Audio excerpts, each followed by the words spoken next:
ओम नमः शिवाय। आज हम वेद व्यास और भगवान शिव की कथा सुनेंगे। जब वेद व्यास ने अपने घर आए भगवान शिव को जाने को कहा। बहुत ही रोचक है यह कथा, तो ध्यान से सुनिएगा। एक सच्चे भक्त की जीवन पर्यंत बस यही कामना होती है कि उसके इष्ट, उसके ठाकुर बस एक बार उसे दर्शन देकर कृतार्थ कर दे। एक भक्त इसके अलावा किसी दूसरी वस्तु की कभी आशा करता ही नहीं है। परंतु क्या आप कभी सोच सकते हैं कि भगवान आपके द्वार आए और आप उनसे वापस जाने की विनती करें?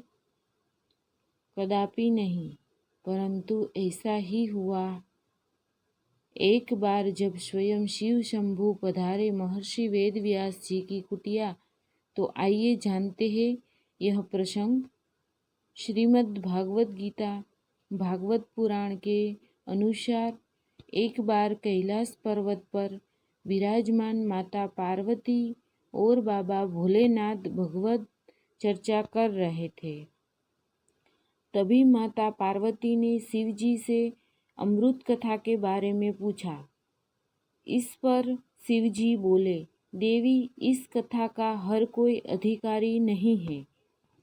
यह सुनकर पार्वती जी ने उत्तर दिया कि नाथ, मैं तो आपकी अर्धांगिनी हूँ, मुझे तो इस कथा को श्रवण करने का अधिकार है ही। यह सुन बाबा भोले, जाओ देखकर आओ कि कोई और तो इस समय यहाँ मौजूद नहीं है, तभी मैं आपको यह कथा श्रवण कराऊंगा। सुखदेव जी ने सुनकर श्रवण की कथा सुनने की उत्सुकता में माता पार्वती जल्दी जल्दी में ही नजर मार आई, जिस कारण उसका ध्यान वहां अंडे के रूप में मौजूद श्री सुखदेव जी पर नहीं गया। बाबा ने समाधि लगाई और कथा कहना आरंभ किया। सुनते सुनते माता को निंद्रा आ गई, जिसके कारण उन्होंने हामी भरना बंद कर दिया और कहीं बाबा कथा कहना बंद ना कर दे, इसलिए सुख ने माता की जगह हामी भरना शुरू किया। भगवान शिव को आया क्रोध। कुछ समय पश्चात माता की निंद्रा टूटी तो वे बोली कि अभी तो कोई दूसरा प्रसंग चल रहा था, यह प्रसंग कहाँ से आ गया?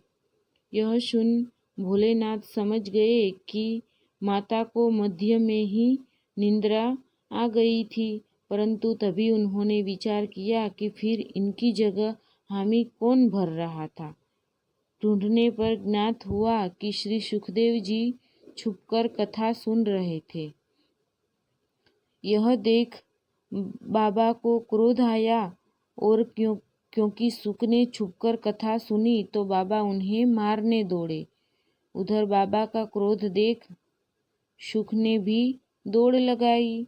भागते भागते वे वेदव्यास जी के आश्रम में आ गए, जहाँ व्यास पत्नी कुटिया के बाहर बैठकर अपने केस सुखा रही थी। जैसे ही उन्हें जमाई आई, श्री सुख जी ने उनके मुख के रास्ते उनके गर्भ में प्रवेश ले लिया। जब व्यास जी ने शिव से की प्रार्थना करने की विनती, प्रस्थान करने की विनती।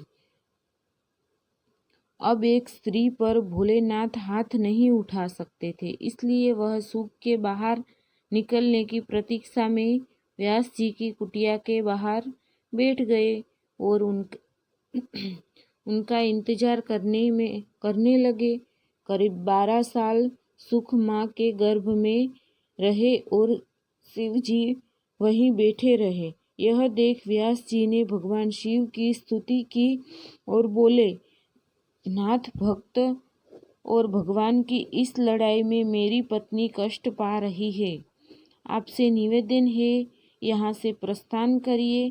प्रभु व्यास जी द्वारा अपनी मनोहर स्तुति सुन भोले प्रसन्न हुए और शुक को ज्ञानी होने का वरदान दे वहाँ से निकल कैलाश वापस लौट आए। इसके बाद भगवद जी में श्री सुखदेव जी महाराज के प्राकट्य एवं उनके विरक्त हो जाने का वर्णन है। ओम नमः शिवाय।